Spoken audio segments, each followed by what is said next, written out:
રવિ એક નાનકડા શહેરમાં રહેતો યુવક હતો. તેના પિતાજી નાનકડી ચાની દુકાન ચલાવતા, પરંતુ તેમની બીમારીને કારણે દુકાન બંધ કરવી પડી.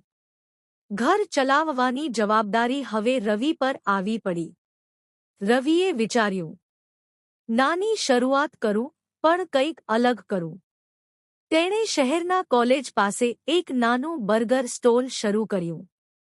શરૂઆતમાં લોકો મજાક કરતા, અરે, બર્ગર તો મોટા હોટલમાં જ સારા લાગે. પણ રવિ હાર્યો નહીં. તે રોજ તાજા સામગ્રીથી બર્ગર બનાવતો, સ્વચ્છતા રાખતો અને દરેક ગ્રાહક સાથે સ્મિતથી વાત કરતો. એક દિવસ એક વિદ્યાર્થી બોલ્યો, ભાઈ, તારો બર્ગર તો બહુ જ સરસ છે.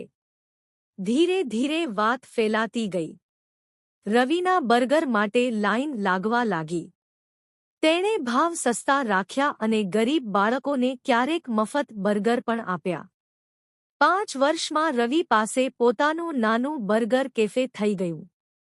એ જ લોકો, જે પહેલા મજાક કરતા, આજે ગર્વથી કહેતા, આ તો આપણા શહેરનો રવિ છે. રવિએ સાબિત કર્યું કે